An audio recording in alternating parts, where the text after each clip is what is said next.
オラ、コモエスタン。皆さんこんにちは。ともこしなチャンネルご覧いただきありがとうございます。今日は日本のほとんどの人が食べたことがないんじゃないかなっていうこのノパルという丸くて平たいサボテンを食材として使っていきたいと思います。私ももちろん日本にいる時は食べたことがなかったですし、アメリカでももし旦那さんに出会っていなかったら未だに食べたことのない食材だったんじゃないかなって思います。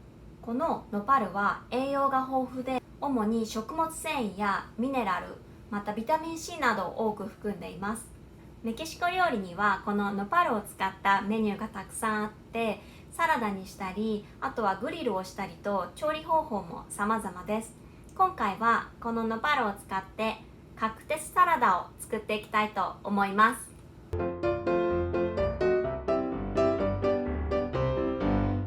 それではこちらが本日の材料です。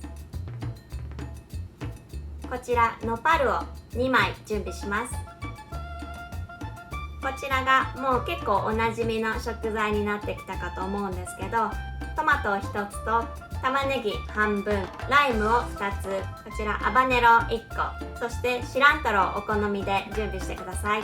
そして味付けはシンプルに塩コショウ、塩が大さじ1/2と胡椒が小さじ1/2です。それでは作っていきましょう。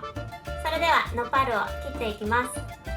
ノパルにはこのようにたくさんトゲがついているので、まずこのトゲを取る作業から始めます。その時に手にトゲが刺さらないように気をつけてください。切り方としては、このナイフとノパルが平行になるように刃を入れていきます。この時に果肉を切らないように気をつけながら切っていきます。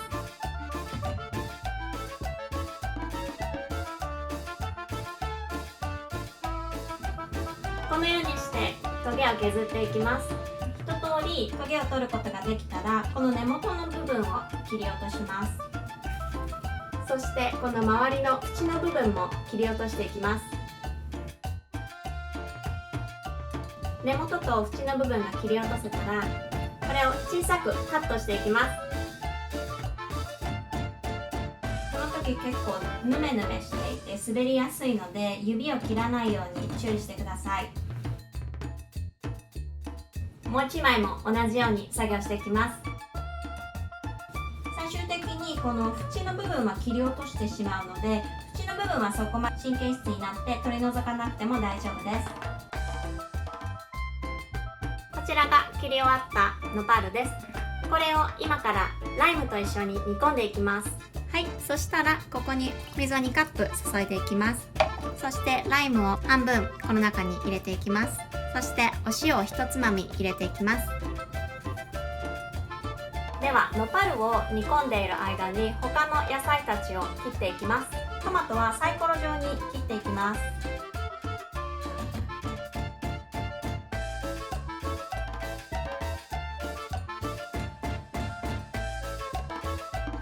ハバネロはこのように4等分にして、そこから薄くスライスしていきます。あまり大きく切ってしまうととても辛いので、なるべく薄く小さく切っていきます。これで全ての野菜切り終わりました。ノパルが茹で上がったかチェックしてみましょう。約10分間ノパルを煮込んでいきました。全体的に色がこのように変わったら火を止めます。ではここからライムを取り除いてノパルを洗っていきます。粗熱が取れたら他の野菜と合わせていきます。それでは今から先ほど切った野菜と茹で上がったノパルとライム、そして塩コショウ全てを混ぜていきます。茹でる時にライムを入れたのでぬめりがかなり取れています。そしてここに塩コショウを入れます。ライムを1個半絞っていきます。ライムは硬いと絞りにくいので、買う時になるべくライムは硬いのを避けて少し柔らかめのものを買うと絞りやすいです。これでノパルを使ったカクテスサラダの出来上がりです。今日は夕飯にタコスを用意しているので、その上にこのカクテスサラダをトッピングしていきたいと思います。それでは今回作ったカクテスサラダをカニタスタコスにトッピングしていきたいと思います。このカニタスというのは豚の肩ロース、味付けされた豚肩ロースを揚げたものになります。それを使ったタコスです。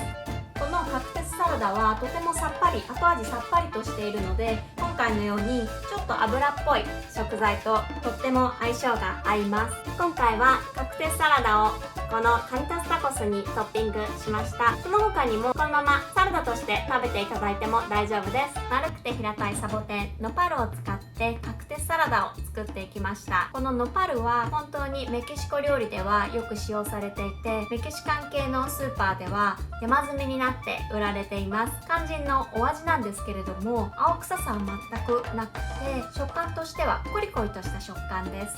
そして少し酸味があって全体的に食べやすい食材だと思います。日本ではなかなか手に入れることは難しいかもしれないんですけれども、栄養価もミネラル、食物繊維、ビタミン C と豊富なので、手に入った時にはぜひこのカクテスサラダ試してみてください。そして1点注意点というかおすすめなんですけれども、私はよくこのメキシコ料理のレシピを紹介する時にチレ、唐辛子を皆さんに紹介していると思うんですけれども、グローブをつけて調理していくといいかもしれないです。私はそこまで肌は弱くないんですけれども、たまに夜指先がジンジンしたりする時があるので、特に肌が弱い人、敏感な人はグローブをして直接素手で触らないで調理をするといいかもしれないです。ぜひ試してみてください。